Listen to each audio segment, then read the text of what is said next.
D boss Darshan ಅವರು ಮತ್ತೊಮ್ಮೆ ಜೈಲು ಸೇರಿದ್ದಾರೆ. ಡಿಬೋಸ್ ದರ್ಶನ್ ಅವರಿಗೆ ಜೈಲ್ ಒಳಗಡೆ ಇದ್ರೆ ಬೆನ್ನು ನೋವು ಕೂಡ ಶುರುವಾಗುತ್ತೆ. ಲಾಸ್ಟ್ ಟೈಮ್ ಅದೇ ಒಂದು ವಿಚಾರವಾಗಿ ಬೇಲ್ ತಗೊಂಡು ಆಚೆ ಬಂದಿರ್ತಾರೆ. ಬಟ್ ಅವರು ಸರ್ಜರಿಯನ್ನ ಮಾಡಿಸ್ಕೊಳ್ಳೇ ಇಲ್ಲ, ಶೂಟಿಂಗ್ ಅಂತೆಲ್ಲ ಬಿಸಿ ಆಗಿದ್ರು.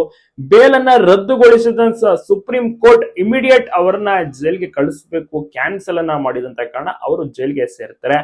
ಕೈದಿ ನಂಬರ್ 7314 ಪರಪ್ಪನ ಅಗ್ರಹಾರ ಜೈಲ್ಗೆ ಸೇರಿರುವಂತ ಡಿಬೋಸ್ ದರ್ಶನ್ ಅವರು ಸದ್ಯಕ್ಕೆ ಎಲ್ಲ ಆರೋಪಿಗಳನ್ನ ಒಂದೇ ಬ್ಯಾರಕ್ ನಲ್ಲಿ ಇಡಿಸಲಾಗಿದೆ. ಪವಿತ್ರಗೌಡ ಮತ್ತು ಮಹಿಳಾ ಬ್ಯಾರಕ್ ನಲ್ಲಿದ್ದಾರೆ.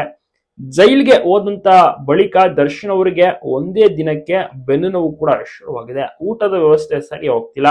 ರಾತ್ರಿ ಎಲ್ಲ ಕಂಪ್ಲೀಟ್ ಆಗಿ ಬೆನ್ನು ನೋವಿನಲ್ಲಿ ನಿದ್ರೆ ಇಲ್ಲದೆ ಪರದಾಡುತ್ತಿದ್ದಾರೆ. ಅಲ್ಲದೆ ಅಲ್ಲಿ ಕರೆಕ್ಟ್ ಆಗಿರುವಂತಹ ಮಲ್ಗೋಕೆ ವ್ಯವಸ್ಥೆಯೂ ಕೂಡ ಇರೋದಿಲ್ಲ.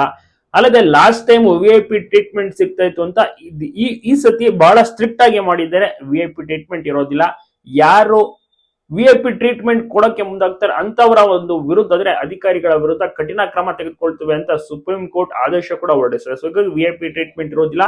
ಸಾಮಾನ್ಯರಂತಂದ್ರೆ ಬೇರೆ ಕೈದಿಗಳು ಯಾವ ರೀತಿ ಇರ್ತಾರೆ ಅದೇ ರೀತಿ ಡಿಬೋಸ್ ದರ್ಶನ್ ಅವರು ಕೂಡ ಸೆಲ್ ಕೂಡ ಇರ್ಬೇಕಾಗತ್ತೆ.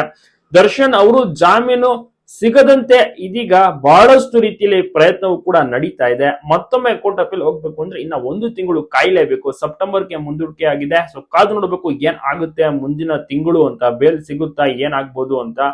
ಮತ್ತೆ ಜೈಲು ಸೇರಿರುವಂತಹ ಡಿಬೋಸ್ ದರ್ಶನ್ ಅವರು ತುಂಬಾನೇ ನೋವನ್ನ